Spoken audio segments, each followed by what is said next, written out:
जय गुरु जी। मैं डॉक्टर आनंद प्रदीक्षित जीवन प्रबंधन चैनल से ये वीडियो अपलोड कर रहा हूँ। अन्य किसी चैनल को इस वीडियो को अपलोड करने का या शुल्क लेकर दिखाने का कोई अधिकार नहीं है। इस वीडियो को डीवीडी बनाकर बेचने का अधिकार नहीं है, किसी भी रूप में बेचने का अधिकार नहीं है किसी को। फेसबुक पे आप शेयर कर सकते हैं। मेरे दोनों चैनल निःशुल्क हैं, brain train programme for UPSC IAS PCS के एस्पिरेंट्स के लिए, और ये चैनल जीवन प्रबंधन के लिए, जीवन सिखाने के लिए। इस वीडियो में आपसे अपने इंटरेस्ट में कुछ अनुरोध करना चाहता हूँ। अपने इंटरेस्ट में, जी हाँ, मेरे सदस्य यहाँ तो बहुत थोड़े दिखते हैं, लेकिन ये वही सदस्य हैं इस चैनल के जो brain train programme for UPSC के हैं शिष्य। वही लगभग सभी इसी पे धीरे धीरे आ रहे हैं। तो आप लोगों को सबको पता है कि मेरा आपका नाता क्या है, मेरा आपका रिश्ता क्या है, ये आपको मालूम है। आप लोग मेरे बेटे बेटियों की भांति हैं, मैं उसी रूप में आपको स्वीकार करता हूं। तो आपके माता पिता मेरे क्या हुए? मेरे भाई बहन हुए। तो मैं अपने इंटरेस्ट में, यानी अपनी उम्र के लोगों के इंटरेस्ट में, बहुत से लोगों के माता पिता भी यंग हैं, मुझसे भी बहुत छोटे हैं, तो मैं अपनी उम्र के इंटरेस्ट में आपसे कुछ कहना चाह रहा हूं, अपनी आयु के इंटरेस्ट में। तो निश्चित ही मेरा इंटरेस्ट हुआ। छोटी छोटी बातों का ध्यान रखिए, अपने बुजुर्गों का।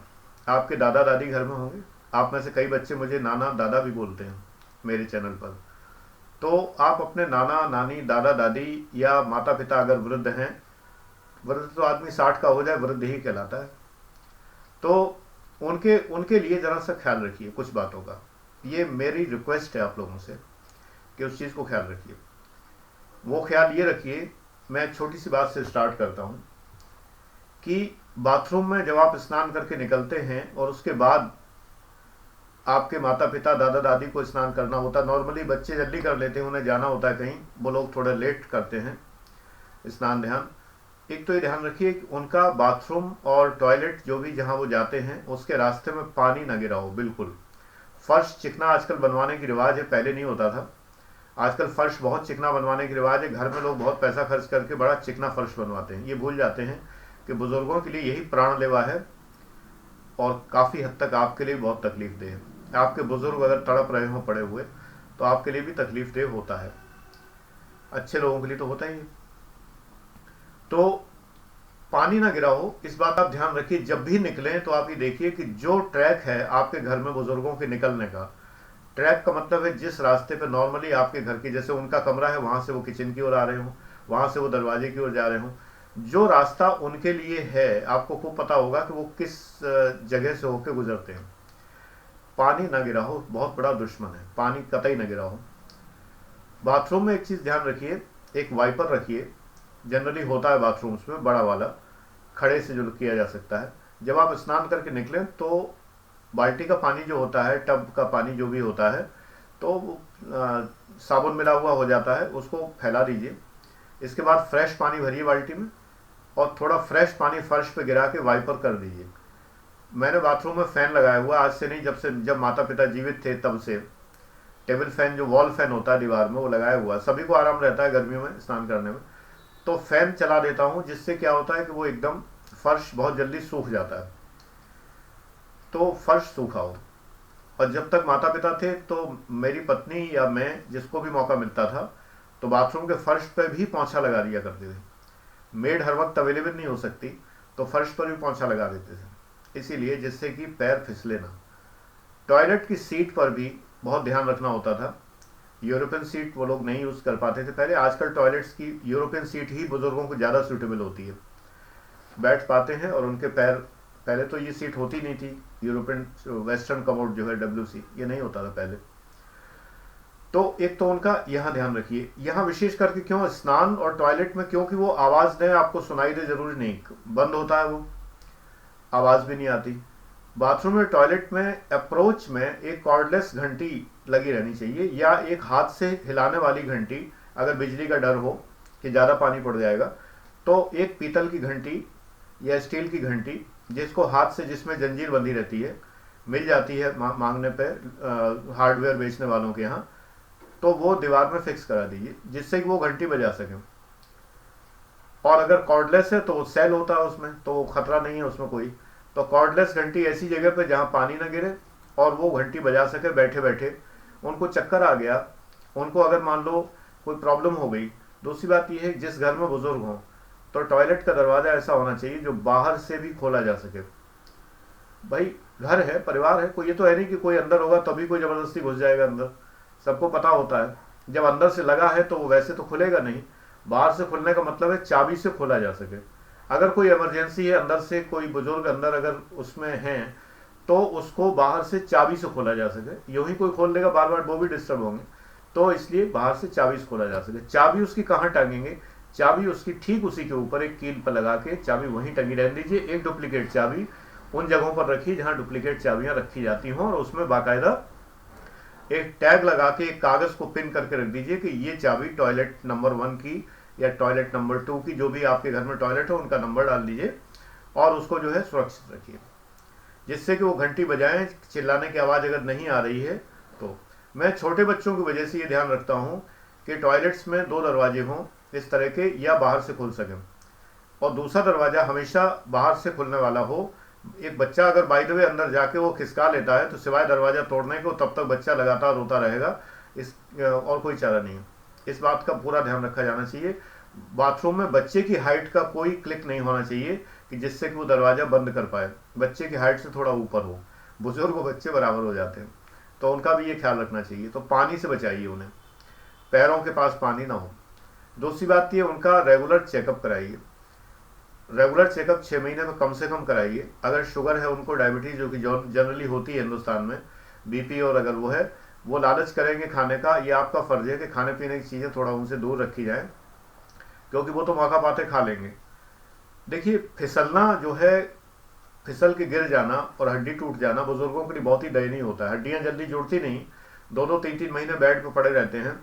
खाना पीना, पेशाब, लैट्रिन सब कुछ जो है वहीं, और ये घर के और लोगों के लिए बड़ा तकलीफदेह है, उनके लिए तो है ही है जो भोग रहे हैं। इसके अतिरिक्त कहीं रॉड पड़ती है, कहीं कुछ होता है, कहीं कुछ होता है, कभी कभी बेड सोर हो जाते हैं, लेटे लेटे जो है पीठ में घाव हो जाते हैं, उनकी एक अलग समस्या पैदा हो जाती है। मैंने ऐसे तड़पते बुजुर्ग बहुत देखे। कई बार रिश्तेदारियों से, कई जगह से मैसेज, फ़ोन आते रहे कि अब नाना जी थोड़े दिन के हैं, देख जाइए आके। देखने गए नाना जी को, पता लगा नाना जी इस स्थिति में हैं कि वो बेड सोर हो गए उनको, क्योंकि वो गिर गए थे, उनका पैर टूट गया और अब डॉक्टर के आगे कोई चारा नहीं है। ये कष्ट भोगते हुए मैंने बड़े बुजुर्गों को देखा है। मैं आप लोगों से ये कहना चाहता हूँ कि अपने बुजुर्गों का ख्याल रखिए। ये अनमोल है, इनकी दुआओं से आपको सारी कुंडलिनी जागृत हो जाएंगी और सब कुछ मिल जाएगा अगर इनकी दुआ रहेगी। इनकी दुआ का ही परिणाम होता है कि जो आपको जीवन में सब कुछ मिलता है। आप गलत तरीके से कमाने वाले हैं, गलत तरीके से काम करने वाले हैं, तो इसलिए आप इनकी परवाह नहीं करते। लोग हैं कि बुजुर्गों को मार देते हैं, हरी बोल करा देते हैं उनको छोड़ देते हैं। वृंदावन में कितनी वृद्धाएं बंगाल से निकाली गई हैं, बहुत ही खराब प्रथा मुझे लगती है। अभी आमिर खान के एक शो में देखा मैंने कि दक्षिण भारत में कोई गांव है जहां बुजुर्गों की हत्या करने का ठेका लेते हैं वो लोग, डॉक्टर्स इंजेक्शन लगाने का ठेका लेते हैं। समस्या ये है कि आमिर खान प्रश्न तो उठाते हैं, लाजवाब समाधान न उनके हाथ में है, न किसी के हाथ में, न सरकार के हाथ में। समाधान केवल आपके हाथ में, ओनली आप मतलब युवा पीढ़ी। हर चीज़ का समाधान आपके हाथ में। मुद्दे उठाए जा सकते हैं, आपको प्रभावित किया जा सकता है, लेकिन करेंगे आप ही। हर बात के लिए जब तक हम बदलेंगे जग बदलेगा फार्मूला है, जब तक आप नहीं सुधरेंगे तब तक कुछ नहीं होगा। तो इसलिए अपने शुरू करिए। First thing, start from home. आप अपने घर से स्टार्ट करिए। बुजुर्ग एलिनेटेड होते हैं, बहुत ज़्यादा, बहुत एलिनेटेड होते हैं, यानी कि बहुत ही ज़्यादा अलगावग्रस्त होते हैं। नाती पोते बड़े होने लगते हैं तो होमवर्क में बिजी हो जाते हैं। जब तक छोटे होते हैं तो बुजुर्ग लोग आनंद लेते हैं, उन्हें खिलाने का खूब खिलाते हैं। दादा दादी, नाना नानी, पोते पोतियों का बड़ा ही मधुर और बहुत ही प्यारा संबंध है। प्रश्न ये उठता है कि जब वही पोते पोती पोतियाँ बड़े हो जाते हैं और जब वो बिजी हो जाते हैं, प्यार तो होता ही है बहुत दादा दादी से, लेकिन उनके पास समय नहीं होता। होमवर्क का आजकल का स्कूलों का वो इतना ज़्यादा है, टॉर्चर एक तरह का, कि उनके पास वक्त नहीं होता है, तो वो दे नहीं पाते। बस वक्त मिलता भी है तो टीवी सीरियल्स और वीडियो गेम्स और मोबाइल फ़ोन, व्हाट्सएप, ये सब उनके पास भी आ गया है, तो बिज़ी हो जाते हैं, दादा दादी रह जाते हैं। नए ज़माने के दादा दादी तो खुद भी व्हाट्सएप पर हैं और पोते पोतियों के साथ व्हाट्सएप पर भी एंजॉय कर रहे हैं और फोटो भेज रहे हैं। पोते पोतियाँ अपने क्रिएशंस भेजते हैं, अपने बातें लिखते हैं, वो भी एक ही जगह रहते हुए भी। दूर रहने पर तो होता ही है, लेकिन एक ही जगह रहने पर भी कम से कम थोड़ा बहुत जुड़ाव रहता है। सोशल मीडिया कहीं ना कहीं कुछ हमें हेल्प भी करता है। एलिनेशन थोड़ा कम होता है इससे। अगर बुजुर्ग जो हैं बिजी हैं इस चीज़ में, उन्हें सिखा दीजिए, मोबाइल इस्तेमाल करना सिखा दीजिए। आपके लिए जो चीज़ खराब है उनके लिए अच्छी है। आप अगर इतना ज़्यादा व्हाट्सएप और इतना ज़्यादा इन सब में बिजी हैं तो वो आपके लिए थोड़ा सा, इस समय करियर बनाने का समय है तो आपके लिए नुकसानदेह है। उनके पास समय है, उनके ग्रुप बनवा दीजिए, उनसे कहिए अपने अनुभव शेयर करें। अगर उन्हें कुछ कविताएं शेर व शायरी आती है तो वो शेयर करें, ग्रुप बनवा दीजिए। उन्हें उस ग्रुप का एडमिनिस्ट्रेटर जब वो बनेंगे और उस ग्रुप में वो अपना जोड़ेंगे, तो मेरे समधी साहब हैं, उम्र में 1 आध साल बड़े ही हैं मुझसे, मेरे ही डिपार्टमेंट में हम लोग एक ही विभाग में रहे हैं। वो भी इसी रैंक से रिटायर्ड हैं, पीसीएस अधिकारी हैं, वो भी आईएएस रैंक से रिटायर्ड हैं। वो उन्होंने अपने ग्रुप बनाए हुए, व्हाट्सएप पे बहुत तरह के ग्रुप हैं, टहलने घूमने में भी उनके ग्रुप्स बने हुए हैं। तो अपनी लाइफ को पूरा एंजॉय करते हैं।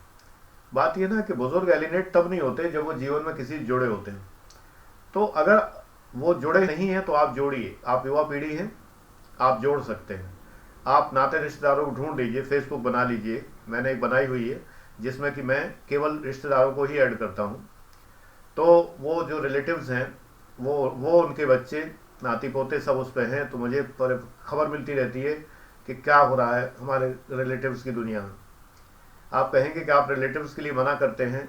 यस, आपका समय ऐसा है कि आप, मैंने बताया कुछ चीज़ें आपके लिए हार्मफुल हैं और हमारे जैसे उम्र के लिए फ़ायदेमंद हैं। बहुत सारे रिलेटिव्स आपके जीवन में बड़े ही घातक सिद्ध होते हैं। इस उम्र तक आते आते मेरे लाइफ में तो वही रिलेटिव रह गए हैं ना, कि जो मेरे लिए घातक नहीं रहे, जो मेरे लिए बहुत अच्छे रहे, उन्हीं को मैंने चुन के रखा। फालतू को मैं रखता ही नहीं। वो तो पता नहीं कहाँ है, बिसर गए, खो गए। मैंने ढूंढने का प्रयास नहीं किया, क्योंकि जिन्होंने मेरे लिए सही नहीं सोचा, मैं उनके लिए नहीं सोचता। मैं संत नहीं हूँ इतना बड़ा कि मैं जो ये कहूँ कि मैं उनको सुधार दूंगा, कि मैं उनको जो है सही कर दूंगा, मैं उनका जीवन बदल दूंगा। वो नहीं कर पाऊंगा, बहुत मुश्किल काम है, क्योंकि वो मेरी सुनेंगे नहीं। आपका जीवन बदलेगा अगर आप मेरी सुनेंगे, इसलिए क्योंकि आप विलफुली सुन रहे हैं मेरी बात। आप यूट्यूब चैनल पर हैं, विलफुली मेरी बात सुन रहे हैं। वो क्यों सुनने लगे मेरी बात? वो अपने को 30 मार का समझते हैं। इस चैनल पर भी कई बार कुछ लोग आ जाते हैं ना बहस करने वाले। इस चैनल की तो शर्त ही है कि आप यहाँ बहस करने के लिए हैं ही नहीं, आप यहाँ सीखने के लिए। अगर आपको मुझसे कुछ सीखना है तो आइए। मैंने तो रिश्तेदारों में भी ये बात रखी, जो रिलेटिव्स मुझसे कुछ सीखना चाहते हैं या उनसे मैं कुछ सीखना चाहता हूँ, हम लोग जुड़े हुए, कोई दिक्कत नहीं। जो मेरे वेल विशर हैं, तो अपने बुजुर्गों को ऐसी कम्युनिटीज में जुड़वाइए, उन्हें चलाना सिखाइए स्मार्टफोन, और उनके लिए इस बात के लिए एक बजट रखिए। जीवन भर उन्होंने आपको प्रेम ही दिया है, तो उनके लिए एक बजट रखिए। वो अगर नहीं इसको करते हैं तो धीरे धीरे सबको चस्का लगेगा। आप जब उन्हें दिखाएंगे कि ये देखो वो फलाने ताऊ जी हैं, वो उनके लड़के वो अमेरिका में चले गए थे, आपको ध्यान है? कि हाँ है। तो देखो उनके यहाँ अभी ये बच्चा जो हुआ है, उसकी नए पैदा हुए बच्चे की फोटो ये रही। वो तो देख के दंग रह जाएंगे कि वो भूला बिछड़ा भतीजा जो उसका बच्चा जो हुआ है और वो अमेरिका में है, वैसे कभी देखने को नहीं मिलता। ये क्या चीज़ है? जो बताओगे कि ये व्हाट्सएप है या ये फेसबुक है, तो आकर्षण तो पैदा होगा ही होगा उन्हें। जहां ये आकर्षण पैदा हुआ, बन जाएंगे दादाजी थोड़े दिन में। एडिक्ट बनाओ इसका, अच्छी बात है। आंखें नहीं काम कर रही होंगी, चश्मा तो लगवा ही दो कम से कम उन्हें। उनकी आंखों की भी तो परवाह करो। मोतियाबिंद वगैरह है तो ऑपरेशन तो करवा दो। जितना स्ट्रेस लेना डॉक्टर अलाउ करता हो, उतनी स्ट्रेस लाइक रखो। ऐसा कुछ नहीं, कोई प्रॉब्लम नहीं होती इनमें। मेरी तो डॉक्टर इन लॉ खुद आई सर्जन है, तो वो खुद ही बताती है कि ऐसी कोई दिक्कत वाली बात नहीं है। ऐसा मोबाइल से पढ़ने में या किसी चीज़ में ऐसी कोई समस्या नहीं है। तो आप बुजुर्गों को केयर करिए, उनसे दोस्ती रखिए, वो आपके बहुत अच्छे मित्र साबित होंगे।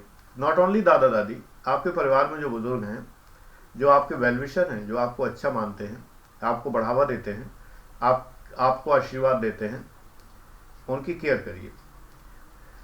मैंने जैसे बाथरूम की बात बताई थी, वो बहुत बड़ी केयर करने की बात है। ऐसे एक बात और ध्यान रखिए, अगर आपके घर में छत है, खुली छत है, तो खुली छत पर बाउंड्री इतनी होनी चाहिए कि कहीं वो गिर न जाए। कई कई लोग क्या करते हैं, 2 ईंटें लगवा देते हैं छत पे। दिल्ली 6 मूवी आई थी, उसमें जैसी छतें दिखाई जाती हैं, ऐसे ही मोहल्ले में रह चुका हूँ, भरथना कस्बे में। मेरा घर ऐसे ही हुआ करता था, ऐसी जगह में जहाँ चारों ओर छतें छतें मिली हुई थी आपस में। मेरी छत 3 मंजिला है, बाकी सब छतें 1-1 2-2 मंजिल थी, तो ऊपर खड़े होकर जायजा लिया जा सकता था चारों ओर का। वही सीन आता है बिल्कुल जो दिल्ली 6 का है। अब तो सभी के घरों में 2-2 3-3 मंजिल बन गए मकान। तो मैं देखा करता था बचपन में, वही सीन मुझे याद आ जाता है दिल्ली 6 वाली मूवी देखकर। तो अगर ऐसा घर आपका है तो बड़ा सतर्क रहने की जरूरत है। छत पर जाए दादाजी नाना जी तो रहते नहीं जनरली घरों में। हमारे यहाँ का रिवाज है, लड़की घर में तो कोई रहता नहीं है, दादा दादी ही होते हैं। अगर होते हैं तो भाई नहीं हो सकता भाई, बहुत से परिवार तो इतने स्वार्थी हैं कि अपने माँ बाप को ही भुला देते हैं, या और कारण होते हैं, माँ बाप नहीं आना चाहते, वो घर में परिवार में खेती बाड़ी छोड़ के नहीं आना चाहते, वो छोड़ के बाद अगर साथ में हैं या कभी कभी आते हैं, उनकी पहली केयर ये करनी बहुत ज़रूरी है कि वो छत से कहीं गिर न जाए, ठोकर न लगे कहीं। इसके लिए प्लेन फर्श होने ज़रूरी है, क्योंकि ठोकर लगने वाली स्थिति होती है उसी में सीधे चोट जो है मुंह पर आती है और हाथ टूटते हैं, हाथों में फ्रैक्चर होता है। अगर नीचे चोट लगती है तो जो डायनेमिक्स है वो यही है कि दांतों पर सीधे आती है बात, चेहरे पर आती है, नाक पर आती है, और ये सब चीज़ें डैमेज होती हैं। वृद्धों को ये बड़े खतरनाक डैमेजेस हैं और उन्हें तड़पना पड़ जाता है इसके लिए। तो इस मेड़ का ध्यान रखिए जो बीच में बना देते हैं लोग। इसी तरह कुछ लोग फर्श ऊंचे नीचे बनाने की पता नहीं क्या सनक होती है, हर कमरे का फर्श किसी का ऊंचा किसी का नीचा। अरे प्लेन फर्श होना चाहिए घर में, जिसमें ट्रॉली लेके चले तो चाहे यहाँ से वहाँ तक जा सकें, ऐसा फर्श होना चाहिए। आजकल रिवाज यही है वैसे, लेकिन एक कुछ कस्बाई मेंटेलिटी या कुछ ग्रामीण मेंटेलिटी इस प्रकार की है कि हर कमरे का फर्श ऊंचा नीचा, किसी का नीचा किसी का ऊंचा, किसी का नीचा किसी का ऊंचा। शायद इसलिए कि इसमें बजट ज़्यादा लगता है, भराई करानी पड़ती है, इसलिए तो कम खर्चे में काम चलाने की बात है। लेकिन जान है तो जहान है, जीवन से बड़ा तो कुछ नहीं। ऐसे फर्श में ठोकर लगते हुए बड़े बुजुर्ग मैंने देखे, बच्चे भी देखे। मेरा छोटा भाई जब बहुत छोटा था तो मेरे घर में उसका हाथ ऐसे ही टूटा था कि वहाँ पर एक दहलीज थी और एक दहलीज के ऊपर दहलीज थी, तो उसमें से वो भागा तेजी से तो उसका पैर की हड्डी टूट गई। वही कस्बाई ढंग का बना हुआ मकान था, तो वहाँ यही होता है बराबर इसी प्रकार से। तो बच्चे और बूढ़े बराबर हो जाते हैं, जैसे मैंने कहा अभी। मेडिसिन, एक हमारे कस्बे में डॉक्टर साहब थे, वो रात को गलती से उन्होंने कफ सिरप की जगह कोई जहरीली दवाई पी ली। दवाई क्या मतलब, जहरीली कोई चीज़ पी ली, जो फिनिट वगैरह टाइप की चीज़ें उस ज़माने में जो भी होती रही होंगी, जो मच्छर मक्खी वगैरह के लिए जो होते हैं।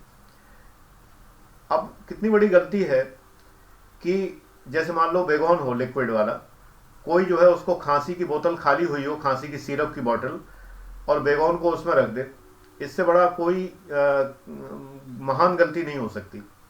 उस घर में भी यही था, उसमें रख दिया, वो अपनी दवा पीने गए, अंधेरे में देखा उन्होंने। ऐसा नहीं किसी ने मारने की साजिश की हो, मेरे बचपन की बात है, तमाम चर्चा हुई थी इस बात की। वो तो अकेले घर में रहते थे खुद ही, कोई और था ही नहीं उनके घर में, पति पत्नी थे, बच्चा छोटा था बेटा, तो उन्होंने गलती से ये दवाई पी ली। कारनामा उन्हीं करा होगा खुद का, उन्हीं ने की होगी, और घर में कोई था ही नहीं। तो बात ये ना, ये गलतियां कई बार घर के लोग कर बैठते हैं, तो ऐसी गलतियां ना करें कभी, बच्चों के लिए बड़ा हार्मफुल है। दूसरी बात, उनकी दवाइयां उन्हें समझा के रखें, हो सके तो उनकी हेल्प करें। हर बुजुर्ग इस बात से खुश होता है कि उसके पोते पोतियां उसके लिए दवाई का ख्याल रखते हैं, उसके चश्मे का ख्याल रखते हैं, बहुत खुश होते हैं। मैं हूं तो उस लेवल पर तो मैं वो मेंटेलिटी बता रहा हूं, मैं जान पाया हूं कि मेंटेलिटी होती है। हालांकि मुझे वो हमेशा से पता है, माता पिता के तौर पर भी, और जब नानी थी तब भी पता था मुझे। तो वो लोग इस बात से बड़े प्रसन्न होते हैं। नानी के लिए मैं एक दवा लाया करता था, उनकी दवा बहुत सारी पत्ते इकट्ठे ले आता था, क्योंकि मुझे पता था कि उनका जीवन उसी दवा से चलता है। स्नोफीलिया था, तो स्नोफीलिया की वजह से वो हमेशा खांसती थी बहुत तेज, जब वो दवा खा लेती थी तो ठीक हो जाती थी। तो बस वो एक टैबलेट उनके लिए, तो मैं इमरजेंसी में एक टैबलेट अपने पास, एक पत्ता अपने पास रखता था, एक पत्ता उनकी इमरजेंसी में रखता था, और एक 10 की स्ट्रिप जो है वो सामने रखता था। कभी कभी नानी के जब वो ख़त्म हो जाते तो जानती थी कि एक उनके पास रिजर्व में है, तो वो भी उठा लेती थी, बताती नहीं थी ख़त्म हो रहा है, तो कभी कभी मुझे अपने पास का जब एक बार निकालना पड़ गया तो बहुत प्रसन्न हुई। उन्होंने कहा तुम्हारे पास भी रहता है? हमने कहा हाँ, अगर तुम्हारे दोनों खत्म हो जाए तो तो ये तो जीवन था उनका, उसके बिना वो जीवित नहीं रह सकती थी। वो तो खांसते खांसते मर जाती ये हालत होती, क्योंकि उस जमाने में दवाइयाँ इतनी इफेक्टिव तो नहीं होती थी। तो बात ये ना, आप उनकी दवाइयों का केयर करिए और उनके खान पान की केयर करिए, और दूसरी उनकी कुछ छोटी छोटी इच्छाएं जो होती हैं जिससे वो डिप्राइव्ड होते हैं, उनका जरूर ध्यान रखिए। जैसे मान लीजिए कोई उनको बीमारी नहीं है, तो अगर वो जो कुछ खा सकते हैं और उसके खाने में डॉक्टर ने मना नहीं किया है, तो वो भोजन, वो चीज़ उनके लिए स्पेशल तौर पे ध्यान रखिए। ईश्वर बहुत आपको भला करेगा अगर उनका आप ध्यान रखेंगे। अगर उनका ज़रा सा मन होता है कि ये चीज़ का, एक एक वो अपनी यादें बहुत करते हैं ना बुजुर्ग लोग, कि अरे हमारे ज़माने में एक वो था जब तुम्हारी दादी थी, और जब मान लो नहीं है दादी तो ऐसे बोलते हैं कि वो थी तो वो ये चीज़ बनाया करती थी। तो अगर आप बेटे बहू की हैसियत से हैं तो आप उनकी वो इच्छा पूरी कर दीजिए। ऐसी दुआ मिलेगी कि आप जीवन में दुआएं बटोरते बटोरते नहीं थकेंगे, सुख उठाते उठाते नहीं थकेंगे। आपको लगता है कि नहीं होता, ऐसा ऐसा ही होता है, मैंने तो महसूस किया है, तभी मैं आपके सामने हूं। उनकी दुआओं से ही हमें सब कुछ मिलता है। बस केयर करने की बात है, मन से एक बार दिल से केयर करके तो देखिए। केयर दिल से होनी चाहिए, ये नहीं कि आज केयर की कल भगवान पैसा टपका दे, छप्पर फाड़ दे, मुझे मिल जाए, ऐसा नहीं होता। तो इसलिए ये ध्यान देने की बात है, उनकी छोटी छोटी इच्छाओं की केयर करिए। मान लो वो नहीं ही पढ़ पा रहे किसी प्रकार से, चश्मा भी है, सब है, फिर भी उन्हें दिक्कत हो रही है, तो थोड़ा समय निकालो, वो चीज़ उन्हें पढ़ के सुना दो। कोई चीज़ देखना पूछ लो उनसे कि दादाजी या पिताजी कोई चीज़ मैं आपको कुछ पढ़ने में मदद करूं। इतना समय उनके निकाल लो, जो निठल्ले दोस्तों के लिए टाइम निकाल रखा है, और फालतू के टाइम में इधर उधर बाइक दौड़ाते फिरते हो कि कोई अच्छी सूरत दिख जाए कि आज किसका पीछा करना है, उसका पीछा करना है, ये साथ नहीं देगा। साथ वही देगा कि पिताजी के पास थोड़ा बैठ लोगे, मम्मी से थोड़ा हालचाल पूछ लोगे, थोड़ा उनसे अपने ज़माने की बातें पूछ लोगे। असली जीवन यही है, इसमें कुछ रखा वक्खा नहीं है। आजकल एंटी मजनू स्क्वाड के जिम में पड़ गए तो और मुसीबत हो जाएगी, अगर यूपी में रह रहे तो वो भी समस्या हो जाएगी। तो असली चीज़ यही है, दुआएं बटोरो भाई, दुआएं बटोरोगे तो आनंद में रहोगे। आनंद ऐसे ही नहीं मिलता है, आनंद तभी मिलता है। नाम भी हमेशा बड़े महत्वपूर्ण होते हैं। तो बुजुर्ग लोग जब नाम रखते रहे हैं तो शायद सोचते नहीं थे, कई बार कुछ लोगों के नाम कुछ ऐसे रख देते थे। जब मैं नाम देखता हूँ किसी का तो मुझे कभी कभी मुझसे पूछना नहीं लगना कि सर मेरा नाम ये है तो आपका क्या व्यू है, ऐसा कुछ बताने का मेरा मूड नहीं है अभी। अब जो है वो सही है, आपका जो भी है उसको सही बनाइए, सार्थक करिए, लेकिन बड़ा प्रभाव होता है। तो इसलिए आप अपना नाम रख लीजिए आज से अपने मन में, और अपना नाम ऐसा रखिए जिसमें परम आनंद हो, जिसके अंदर सुख हो। मैंने अपना नाम रखा कि नहीं, आनंद प्रदीक्षित। आनंद मेरा नाम दिया हुआ तो नहीं है बचपन का, पीके दीक्षित हूँ, प्रमोद कुमार दीक्षित हूँ। प्रमोद माने भी आनंद होता है, लेकिन आनंद रखा, ब्लिस। जब मैं ब्लिस फील करता हूँ, बैठे बैठे मुझे आनंद महसूस होने लगता है। बैठे बैठे बिना विपश्यना किए हुए मुझे अपनी श्वास पे दृष्टि चली जाती है और ईश्वर का वास नजर आता है। हर बात पे ईश्वर का आभास होता है। सीढ़ियां चढ़ते, सड़क पर चलते, खाते पीते, बैठते उठते, हे ईश्वर तुम्हारा धन्यवाद है, हे ईश्वर आपको धन्यवाद है, आप ही के कारण सब कुछ है। मुसीबत आती है तो हे ईश्वर आप ही दूर करेंगे, आप ही को सौंप दिया है। जब ईश्वर हर वक्त मौजूद है तो आनंद क्यों नहीं होगा। ईश्वर को याद करोगे, आपको किसी कुंडलिनी जागरण की जरूरत नहीं है, आपकी तो जागी हुई है कुंडलिनी। अगर आप ईश्वर को याद करोगे, अपने आप जागी हुई, सीधे कूटस्थ चैतन्य। ये किसी ने पूछा था अभी मुझसे, दिस इज क्राइस्ट कॉन्शियसनेस, मैं पहले भी कह चुका हूँ। त्रिनेत्र, किसी ने पूछा तीसरा नेत्र होता है, यही तीसरा नेत्र है। बाइबल में कहा गया कि जब तीसरा नेत्र खुलेगा, जिस समय तीसरा नेत्र खुलेगा तभी जो है आपको अद्भुत ज्ञान की प्राप्ति होगी। ये तीसरा नेत्र कहते नहीं, आंख बन जाएगी, ये भ्रूमध्य है, यहाँ पर आके चेतना जागृत हो जाती है, चेतना केंद्रित हो जाती है। दोनों आंखों से अंदर अंदर देखते हुए ध्यान करते समय इस जगह पर ध्यान केंद्रित करने में, और इसके बाद जब हम यहाँ ध्यान केंद्रित कर लेते हैं और अपने श्वास को देखते हैं कि श्वास आ रही जा रही, विजिबल चीज़ नहीं है साइंस के हिसाब से, लेकिन हमें धीरे धीरे अलग अलग रंगों में श्वास की आभास होना शुरू हो जाता है। अगर ये होता है तो आप तो परमानंद में आ गए। यहाँ ये जो है मेडुला, यहाँ से ईश्वरीय प्राप्ति होती है सीधे, डायरेक्ट सीधा। ये सैटेलाइट का एंटीना लगा हुआ है, ऊपर से सिग्नल रिसीव हो रहे हैं, डाउनलोडिंग चल रही है, और ये सब कुछ इकट्ठा होके आ रहा है। कृष्ण कॉन्शियसनेस या जीसस कॉन्शियसनेस, कूटस्थ चैतन्य, कुछ भी कहें, परमहंस योगानंद जी ने यही शब्द प्रयोग किए। यहाँ पर है सब कुछ। ये सब आनंद आपको तभी प्राप्त होता है जब आपके सर पर आशीर्वाद होता है, आशीर्वाद होता है। तो वो आशीर्वाद तभी प्राप्त होगा जब आप केयर करेंगे। तो उनके भोजन यापन जीवन की, उनके बैठने उठने की, उनके आराम की, वो बैठे हुए हैं, एक तकिया पतला सा रखा हुआ है और बार बार करवट बदल रहे हैं इधर से उधर। आप जाइए, एक तकिया उनको और दीजिए कि दादाजी एक तकिया और चाहिए आपको। पिताजी बैठे हैं किनारे पे और परेशानी में बैठे हैं, क्या हुआ बताइए, क्या लाऊं आपके लिए। निकलते समय इग्नोर करके मत जाइए, निकलते समय एक बार मुस्कुरा के पूछिए, कुछ चाहिए, मैं कुछ लाऊं। You should. अच्छे बच्चे बनना आसान काम नहीं है, और बहुत आसान। दोनों बातें, दोनों बातें कैसे हैं? आसान काम इसलिए नहीं है कि आप इसमें शर्माते हैं इन बातों करने में, अभी तक पहले कभी नहीं किया, कैसे करें। अरे every day is first day, शुरू हो जाए आज ही से। आपका बदला हुआ व्यवहार देखकर आपके माता पिता आपके ऊपर गर्व करेंगे, और जब माता पिता को बच्चे पर गर्व होता है, उस बच्चे की तरक्की दुनिया में कोई रोक नहीं सकता, उस बच्चे का कोई बाल बांका नहीं कर सकता। शर्त एक ही है मेरी, मेरे चैनल की, दोनों चैनलों की शर्त एक, क्योंकि इंसान तो मैं ही हूं दोनों जगह, सब्जेक्ट अलग अलग है, यहां मैं आईएएस पीसीएस की बात नहीं करता। शर्त एक ही है, अरे फालतू की यारी दोस्ती बंद करो। एक मेरा व्यूअर है, सरनेम साहू है, तो उसने एक अच्छी बात लिखी है। उसने लिखा है कि सर हम लोग व्यापारी हैं और हमें व्यापार के हिसाब से बहुत सी चीज़ें देखनी पड़ती हैं, बहुत से लोगों को टॉलरेट करना पड़ता है। बिल्कुल तुम सही कह रहे हो। मैं चूंकि व्यापारी समुदाय से नहीं हूं, तो मुझे आता भी नहीं व्यापार। फैक्ट ये आता नहीं है, नहीं तो 30-40 लोग थोड़ी पढ़ रहे होते, 30-40 हज़ार पढ़ रहे होते, नहीं 3-4 हज़ार तो पढ़ ही रहे होते, दुनिया भर के प्रोडक्ट बना लिए होते अब तक बेचता। व्यापार नहीं करना है, लेकिन आप मालूम सब है व्यापार के फंडे, क्योंकि इसलिए मालूम है कि कॉमर्शियल टैक्स डिपार्टमेंट में एडिशनल कमिश्नर के रैंक से रिटायरमेंट लिया है। ये बात मालूम है लोगों को जो पहले से देख रहे हैं। तो व्यापारियों को ही देखा है जीवन भर, पता है मुझे व्यापार क्या है।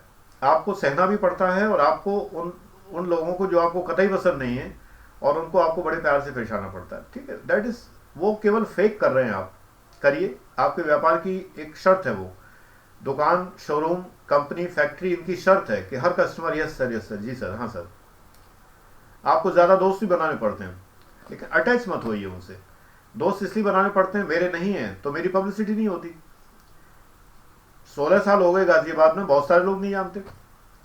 यूट्यूब तो गाजियाबाद वाले देखते नहीं है, मुश्किल से इतने व्यूअर्स हैं, बता दीजिए आप में से एक बार कमेंट में बता दीजिए कि सर मैं गाजियाबाद से हूँ। मुझे बड़ी प्रसन्नता होगी कि मेरी धारणा ध्वस्त हो रही है, मुझे बहुत प्रसन्नता होगी। देखते नहीं, यहाँ तो रोज क्वेरी में आते हैं लोग, तो मैं पूछता हूँ भाई आप यूट्यूब चैनल मेरा वीडियो देखते हैं? नहीं सर, वीडियो नहीं देखते। ये हाईटेक सिटी है, हाईटेक, बड़ा भारी हाईटेक सिटी। यहाँ रोज लोग आके बताते हैं कि वो वीडियो नहीं देखते यूट्यूब पर। तो पब्लिसिटी है कहाँ? दोस्त हो तो पब्लिसिटी हो। तो आपके लिए व्यापार में पब्लिसिटी के लिए, आपकी बिजनेस चलाने के लिए, ग्राहक बढ़ाने के लिए जरूरी होता है कि आप कुछ मित्र बनाएं। लेकिन जब आप व्यापार का करियर चुन चुके हो, तो इस चैनल पे मैं ये बात कह रहा हूँ, आईएएस पीसीएस चैनल पे तो नहीं कहूँगा। आपने जब अपना करियर ही आईएएस पीसीएस का चुना हुआ है, तो फिर दोस्त नहीं होने चाहिए। इस चैनल पे मैं क्या कहता हूँ, ये चैनल है जीवन प्रबंधन का, आनंद पूर्वक जीवन व्यतीत करने का, और आनंद पूर्वक जीवन व्यतीत करते हुए दूसरों को कुछ न कुछ देते चलने का। एक सॉन्ग था पुराना, प्यार बांटते चलो। प्यार बांटना बड़ी अच्छी बात है। यहां प्यार का मतलब कोई अश्लील प्यार नहीं है, कोई सेक्सुअल प्यार नहीं है। प्यार बांटते चलो माने केयर, प्यार का मतलब केयर है। जब आप किसी को प्यार करते हैं तो उसकी केयर करते हैं। परवाह, ये परवाह पात्र की करिए, सुपात्र की। जो अपात्र हो उसकी मत करिए।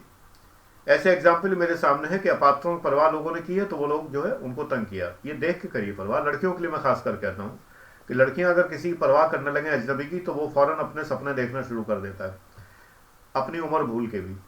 उम्र भी भूल जाता है कि मैं इसके बाप के बराबर हूँ, ये भी भूल जाता है और फौरन उसी के पीछे हो लेता है।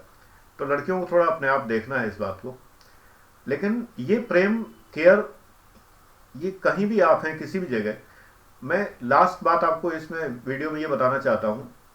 कानपुर में एक बार मेरी कार का एक्सीडेंट हो गया था, बहुत भयानक एक्सीडेंट हुआ था। ईश्वर कृपा थी कि मैं भी बच गया था, ड्राइवर भी बच गया। कार बिल्कुल ध्वस्त हो गई थी और इतनी ध्वस्त होने के बावजूद भी इस लायक थी कि 20 किलोमीटर लौट के कानपुर पहुंच सके। तो हम लोग लौट के पहुंच गए, कार दे दी संभलने के लिए। उसी रात रिजर्वेशन कराया, तो AC2 में रिजर्वेशन मिला। मैं ऊपर सीट पे लेटा हुआ था, तो टेंशन में था बहुत ज़्यादा। और एक बार को मैं गिरने को हुआ उस सीट से। ये बात हो गई सन 2003-4 की बात होगी शायद, अप्रोक्सीमेटली। तो मैं गिरने को हो गया बिल्कुल। तो एक लड़की नीचे बैठी थी, विवाहित लड़की थी, 25-30 साल की बीच में उम्र होगी उसकी। तो उसने कहा पापा संभाल के, बिल्कुल ऐसे करके जोर से बोला। तो मैं एकदम चौंक गया, आवाज़ उसकी इतनी तेज थी कि मैं बिल्कुल चौंक गया और मैं सीधा हो गया। तो उसने एकदम, फिर उसे थोड़ी अपने मन में ये आई, उसने कहा कि, फिर वो बोली कि सर मैंने आपको पापा बोल दिया क्योंकि मेरे पापा बिल्कुल आप ही जैसे हैं और वो सीट पे बैठे बैठे गिर जाते हैं। तो मेरे मुंह से यही निकला, मुझे लगा जैसे मेरे पापा बैठे हुए। मैंने कहा बेटा तुम हो ही उसी उम्र की, तो रिश्ता हमारा यही हुआ। लेकिन थैंक यू वेरी मच, तुमने मुझे ये कहा और तुमने गिरने से बचा भी लिया, नहीं तो मैं ऊपर से गिरता धड़ाम से तो और नुकसान हो जाता, हाथ पैर और टूट जाते। तो ये घटना मुझे हमेशा याद रहेगी। तो केयर जो करता है ना, राह चलते करता है। उस लड़की को ये केयर की आदत थी, तो वो केयर उसको दिखाई दे रही थी। अब मेरा ये फर्ज था कि उसने जो रिश्ता बनाया है वही रिश्ता होना चाहिए। अगर वो ना भी कहती तो भी मेरे माइंड में यही रिश्ता आना चाहिए कि उस बच्ची का अगर ये एटीट्यूड था तो सिर्फ इसलिए क्योंकि उसे अपने पापा की सूरत दिखाई दी, तभी उसने ये मुझसे कहा। तो इसलिए मैं कहता हूँ लड़कियों को तो थोड़ा संभल के, लेकिन लड़कों को ज़रूर ये बात ध्यान रखनी चाहिए कि केयर शो करने में दिल से कुछ नहीं जाता। किसी को आप मदद कर सकते हैं, मदद करिए। आपके खाते में इतने, भगवान जो खाता बनाता है आपका, लेजर बनाए हुए हैं, उसमें इतने सारे पुण्य अर्जित कर देता है जो तमाम दान दक्षिणा करके आप नहीं कर सकते। निठल्ले मुटल्लों खिलाने से कोई फ़ायदा नहीं है पढ़नों को। आप अगर ऐसा करते हैं, केयर करते हैं दिल से, निश्चित रूप से आप सर्व सुखों के हकदार हैं, सच्चे अर्थों में आनंद प्राप्ति के आप हकदार हैं। Thank you very much. God bless you बच्चों।